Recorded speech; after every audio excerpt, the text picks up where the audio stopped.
사망 권세 이기시고 부활하셔서 우리 영원한 소망이 되어 주신 우리 주 예수 그리스도의 크신 은총과 은혜가 여러분의 모든 삶의 자마다 충만히 넘쳐나시기를 축복하고 기원합니다.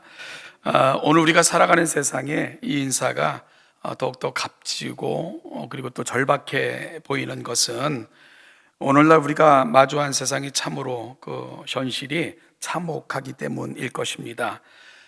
장로님도 기도하셨지만 지구촌 곳곳에서 들려오는 전쟁의 포성, 기근으로 메말라가는 땅, 인간의 존엄성을 짓밟는 폭력과 온갖 죄악이 범람하는 그런 세상을 바라보고 있습니다. 몇몇 잘못된 지도자들의 오판과 오만, 욕망이 벌이는 위험한 도박은 전 세계를 죽음과 공포 그리고 끝없는 혼돈 속으로 몰아가고 있는 요즘입니다. 이 땅에서 전쟁이 벌어지지 않고 있을 뿐이지 이로 인한 막대한 피해를 우리 모두 고스란히 함께 경험하고 있고요. 경제적 피해뿐만이 아니라 심적인 불안, 우리 모두의 삶을 위협하는 요인들로 다가오고 있는 요즘입니다. 그래서 지구촌 곳곳에서 일어나는 이야기들은 남의 이야기가 아니라 우리 모두의 현실인 것을 실감하며 살아가는 요즘인 것 같습니다. 그래서 미래를 이야기하는 것 자체가 참 사치스럽게 느껴지는 혼돈이 계속되는 그 시대 속으로 내몰린 것 같은 그런 생각이 듭니다. 많은 이들이 이런 시대에 우리가 붙들 수 있는 게 뭘까? 정말로 확실한 게 뭘까? 과연 우리에게 소망이 있는가? 하는 것을 자주 섞인 목소리로 되풀이하고 있는 것을 또한 듣게 됩니다. 여러분, 그런데 이런 시대는 늘 역사 속에서 되풀이되곤 했습니다. 베드로전서가 쓰여질 당시 이 편지를 받는 공동체 역시 이런 시련과 환난 가운데 놓여 있었습니다. 베드로는 베드로전서라 이름 붙여진 이 편지의 수신자들을 1절에서 언급하고 있는데요, 본도, 갈라디아, 갑바도기와 아시아와 비두니아에 흩어진 나그네들이라고 그 편지의 수신자들을 구체적으로 언급합니다. 이 편지가 쓰여진 것은 주후 약 64년경으로 그렇게 추정을 하는데요, 네로 황제 시기에 기독교에 대한 박해가 시작됐거나 한복판에 있었던 그 시기에 이 편지는 쓰여졌습니다. 수신자들인 소아시아, 현재 튀르키예 지역인데요, 그 지역에 살고 있는 그리스도인들은 매우 어렵고 위태스러운 그런 형편에 처해 있었습니다. 우리가 베드로전서를 읽으면 이런 고난의 흔적들을 곳곳에서 발견할 수 있게 되는데요, 베드로전서 1장 1절, 2장 11절을 보면 그들을 거류민과 나그네라고 표현하고 있는 것을 보게 됩니다. 어디에도 그들의 거처라 이야기할 수 없는 상황, 그들이 내몰린 형편이었고요. 2장 12절 15절을 보면 비방과 조롱, 멸시를 당하고 있었으며 3장 14절 4장 19절은 고난 당하고 있는 현실이 구체적으로 언급되어 있는 것을 읽게 됩니다. 이처럼 서신서 곳곳에는 이 편지의 수신자들이 신앙 때문에 떠돌아다닐 수밖에 없었고 이웃과 지역 사회로부터 멸시와 조롱을 받고 억울한 고난을 당하고 있었던 현실들이 곳곳에 기록되어 전해지고 있는 거죠. 여러분, 이로 인하여 그들은 1장 6절 7절에서 언급되는 바 여러 가지 시험에 놓여 있었고요, 4장 12절은 그들 앞에 놓인 시험을 여러 가지 불시험이라고 부를 정도로 그들은 심각한 위협 앞에 내몰려져 있었던 것, 바로 베드로전서를 받는 수신자들의 형편이었습니다. 그들은 그리스도를 따른다는 이유로 나그네와 행인 취급받으며 공동체 내에서는 따돌림이나 불이익을 당했고요, 외적인 박해와 고난, 단순한 비난의 수준을 넘어서는 생명의 위협까지 느끼는 상황에 그들은 내몰리고 있었던 것, 베드로가 이 편지를 써서 기록할 당시 수신자들의 형편이었습니다. 이런 교회의 현실을 바라보면서 베드로의 마음 얼마나 아팠겠습니까? 베드로는 이들에게 편지를 써서 위로와 권면 그리고 용기를 주고자 했습니다. 이렇게 해서 쓰여져 전해진 편지, 우리가 읽고 있는 고린도 전서입니다. 여러분, 그러면 사도 베드로는 무엇으로 이들에게 위로의 말을 전하고 있으며 무엇을 다시 일어설 소망의 근거로 제시하고 있었을까요? 먼저 놀랍게도 오늘 본문을 보면 그의 편지는 찬송으로 시작되고 있습니다. 베드로는 이러한 어려움에 처해 있는 성도들을 향해 찬송하리로다라는 고백으로 시작하고 있는데요. 3절에 정확한 번역은 찬송하자 예수 그리스도의 아버지 하나님을, 그래서 찬송하자 하는 말이 가장 먼저 쓰여진 구조로 되어 있습니다. 이 문장은 하나님을 찬송하자는 선언으로 시작합니다. 즉 베드로는 편지의 초반부에서 흩어져 고난받는 성도들에게 가장 먼저 하나님을 찬송하자고 초청하고 있는 거죠. 아무리 둘러봐도 절망적인 것 같고 심각한 위기 가운데 놓여 있는 성도들에게 보낸 편지의 서두치고는 그리 합당해 타당해 보이지 않는 그런 시작처럼 느껴집니다. 여러분, 그래서 궁금합니다. 무엇이 베드로로 하여금 찬송이라는 주제로 이 편지를 시작하게 했을까? 그 공동체가 당하는 고난을 모를 리 없을 텐데, 그래서 이 편지를 쓰고 있는데, 그럼에도 찬송이라는 주제로 이 편지를 시작하는 그 베드로의 마음에 담겨진 생각은 뭘까가 궁금해지는 거죠. 여러분, 우리 역시 이 참담한 세상을 살아가는데, 그러면 이 편지를 읽으면서 찬송하자라고 권면하는 베드로의 음성은 과연 우리 마음에 와 닿는 그런 서두이고 시작일 수 있을까 하는 것들이 궁금해집니다. 그러면 베드로는 이 큰 환난과 시험, 어려움 가운데 처해 있는 성도들에게 찬송하자고 권면하며 선포할 수 있었던 그 근거는 무엇일까요? 그리할 수 있었던 가장 중요한 근거가 저는 3절에 언급되어져 있는 특별한 명칭이다라는 생각을 합니다. 사도 베드로는 그들에게 보내는 편지에서 이 특별한 명칭을 언급합니다. 우리 주 예수 그리스도의 아버지 하나님. 우리 주 예수 그리스도의 아버지 하나님.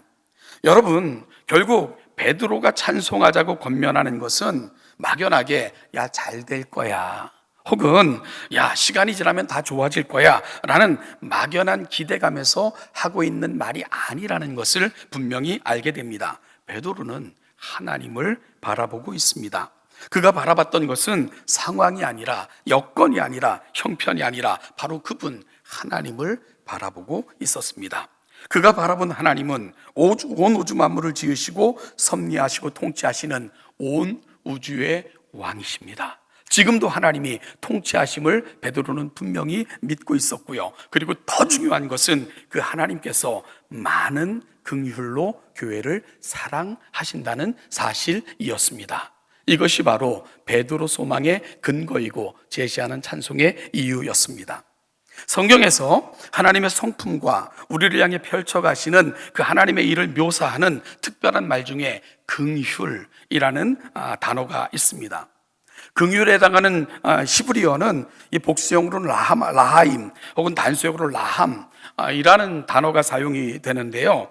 이 어머니의 태, 그 아이가 잉태되어 자라는 그 태가 레헴이에요.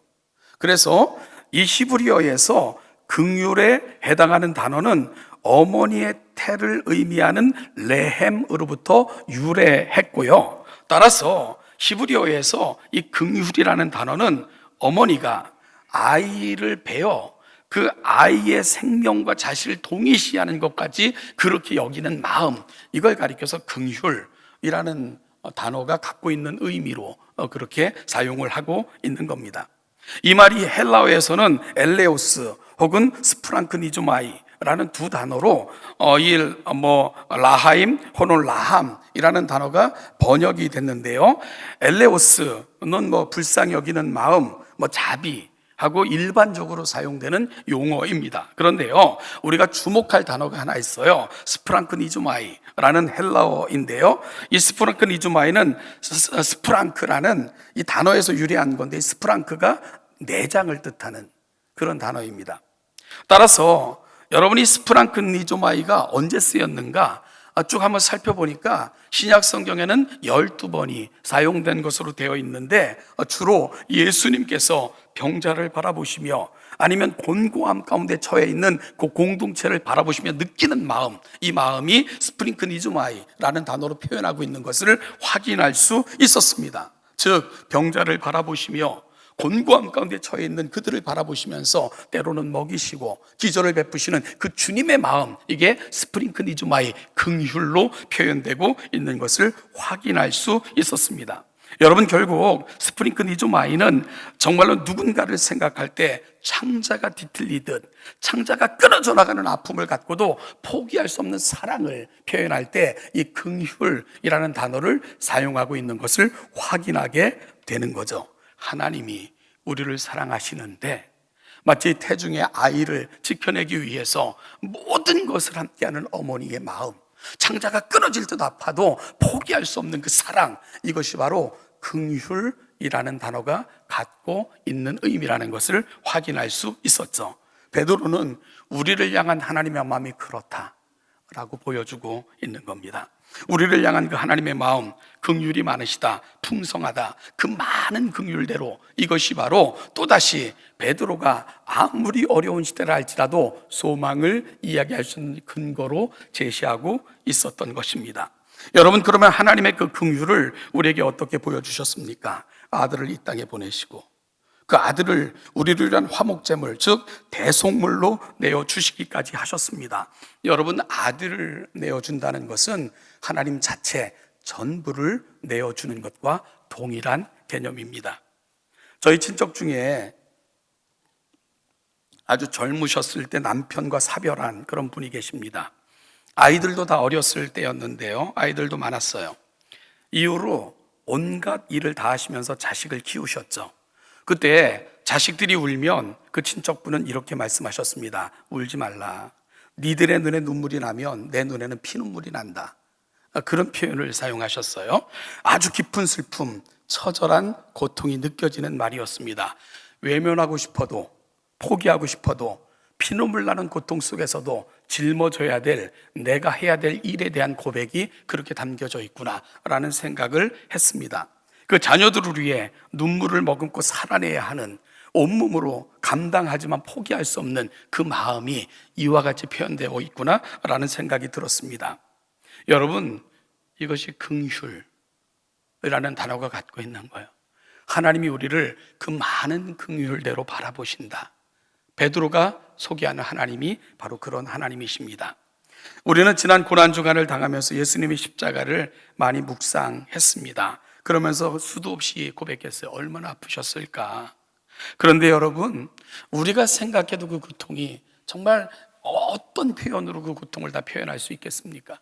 그 고통을 당해보지 않은 사람이 머리에 가시간, 옆구리에 창자고, 손발이 못에 박혀서 정말 온몸이 찢어져 내리는 고통을 몸소 십자가 위에서 다, 그 고통을 우리가 어떻게 다 표현할 수 있겠습니까? 우리가 생각해도 아찔한데 그걸 어떻게 표현할까 생각만 해도 몸서리 쳐지는데, 여러분, 사실은 그 아들이 십자가에 못 박혀 있을 때 가장 아프고 힘들었던 분은 누구시겠습니까? 아버지 아니셨겠습니까? 그 아버지 아니셨겠어요?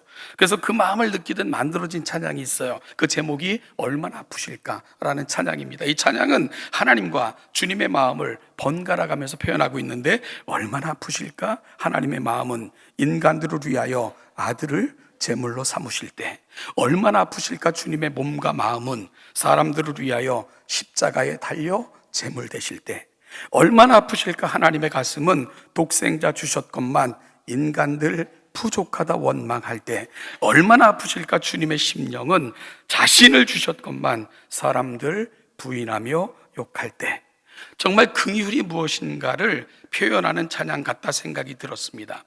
하나님은 마치 자궁의 아이를 사랑하여 모든 것을 참고 인내하고 견디는 참아내는 어머니처럼 자식을 사랑하며 창자가 끊어질 듯 아파도 포기할 수 없는 사랑으로 우리 가운데 찾아오셨건만, 그 하나님 앞에 우리는 어떤 모습으로 서 있나 고백이 담겨져 있는 찬양이었지요. 사랑하는 여러분, 베드로가 보여주고 싶은 하나님, 그 하나님인 거예요. 온 우주 만물을 지으신 그 하나님이 우리를 사랑하신다. 창자가 끊어질 듯 아파도 포기하지 않고 자궁의 아이 때문에 모든 것을 인내하는 어머니처럼 하나님은 우리를 그렇게 사랑하신다. 이것이 바로 베드로가 보여주고 싶었던 하나님인 거죠. 제가 영화 중에 한 장면을 여러분에게 좀 보여드리고 싶어요. The Passion of Christ. 2005년도에 상영된 영화인데 폭력 장면, 처절함, 너무 많은 논란과 화제를 불러일으켰던 영화이기도 하고요. 이 영화는 예수 그리스도의 마지막 12시간 순환과 십자가 처형을 사실적으로 처절하게 묘사한 그런 작품인데요. 고난 주간 때마다 그 일부가 만약에 상영되기도 했던, 바라볼 때마다 참 끔찍하다 느껴졌던 영화인데, 제가 이 영화를 잠깐 그 컷을 보여주고 싶은 것은, 이 영화를 보면서 제게 너무나도 정말 아주 강렬하게 남아 있었던 한 장면이 있었기 때문에 그 장면만 좀 보여드리려고 해요. 한번 보시죠. 모진 고난 끝에 만신창이가 된 모습으로 십자가 위에서 마지막 숨을 몰아쉬고 운명하신 것으로 성경의 기자들은 기록하고 있습니다. 아버지께 자기 영혼을 맡기시고요. 그때 이 영화를 만든 카메라 감독은 카메라 앵글을 예수님의 얼굴로부터 하늘로 그 초점을 옮겨갑니다. 마치 아들의 기도와 운명을 지켜보시는 분이 계신다 하는 걸 보여주고 싶어 한 것 같아요. 그래서 카메라의 앵글은 하늘 높은 곳으로 바뀌어 가죠. 그리고 그 높은 하늘에서 한 방울 물이 십자가 위 그 아들이 못 박혀 죽은 그곳에 떨어집니다. 저는 이 장면을 보면서 얼마나 큰 감동이 밀려왔는지 몰라요. 저는 그것이 아버지의 눈물이라고 생각을 했거든요. 감독이 보여주고 싶은 건 바로 그 모습을 바라보시며 가장 슬퍼하시는 분이 계신다. 하늘의 하나님. 그 하나님께서 눈물을 흘리시면서 이 모습을 지켜보신다는 것을 카메라 감독은 보여주고 싶었던 것 같아요. 그래서 예수로부터 카메라 앵글을 하늘 높은 곳으로 올려 이를 바라보시는 아버지의 눈물을 감독은 저렇게 표현하고 있구나라는 생각이 들었죠.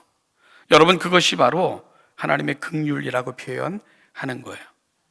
아들을 온 모습으로 정말 함께 고난당하는 아버지, 그럼에도 불구하고 아들을 끌어내리실 수 있었지만 그렇게 안 하신 이유, 그것만이 우리를 구원하실 수 있는 유일한 길이기 때문에 그렇게 하신 겁니다. 그래서 아버지는 창자가 끊어질 듯한 고통으로 함께 당하시면서 끝까지 이 사랑을 완성해 내신 거죠. 이것을 가리켜 우리는 긍휼이라고 말하는 거예요. 여러분, 하나님이 우리를 긍휼히 여기신다, 이 말이 갖고 있는 그 의미가 얼마나 놀랍고 얼마나 귀하고 하나님 편에서는 가슴이 찢어지는 듯한 단어인 것을 다시 한번 기억해 봤으면 좋겠습니다. 그래서 그 긍휼하심의 결과가 뭡니까? 아버지의 거룩한 뜻을 따라 아들인 이 세상에 오셔서 십자가에 죽으시고 성령님께서는 이 놀라운 은혜를 우리에게 적용하셔서 거듭나게 하셨고요, 우리의 허물과 죄로 죽었던 운명에서 다시 태어나 구원에 이르게 하신 겁니다. 그리고 그 구원 안에는 영원한 생명이 들어와 있는데, 이 영원한 생명 속에는 단순하게 생명의 연장이 아닌 우리가 이 세상을 떠날 때에 이미 그 길을 예비하신 예수 안에서 영원히 주실 기업을 누리며 살게끔 그 모든 것을 예비하신 분, 그분이 바로 우리 하나님이십니다. 사도 베드로는 이걸 가리켜 산소망이라고 표현하고 있는 거예요. 세상의 소망은 역군과 형편 따라 달라지기도 하고 있다 없어지는 것 같지만, 우리를 긍휼히 여기시는 그 하나님, 아들을 보내시면서까지 우리를 거듭나게 하시고, 그러므로 말미암아 부활하심으로 우리에게 영원한 생명이 있음과, 그 생명은 단순한 생명의 연장이 아닌 그 나라에서 이로 말미암아 이룬 엄청난 은혜를 누리고 살아가게 하시는 하나님의 놀라운 계획, 그것이 바로 긍휼의 결과로 우리에게 주어진 거다. 사도 베드로는 그렇게 설명하고 있는 겁니다.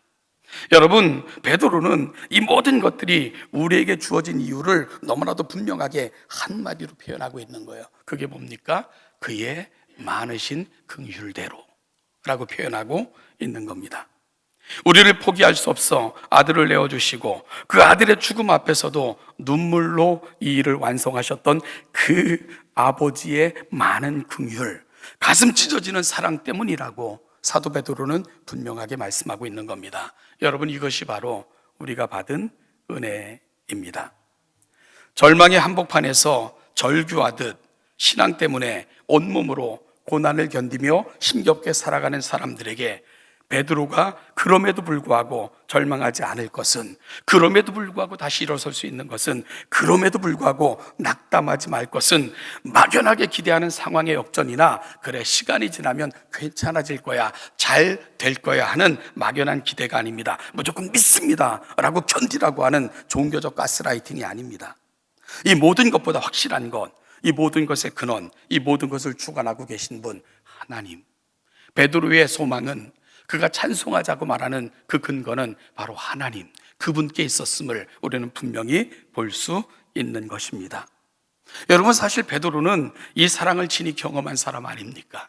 모든 것이 끝났다고 생각하는 지점에서 다시 찾아오신 하나님, 다시 살리신 하나님, 그러므로 이 영광스러운 자리에 인도하신 하나님, 그 하나님을 온몸으로 느꼈던 인생이 베드로입니다.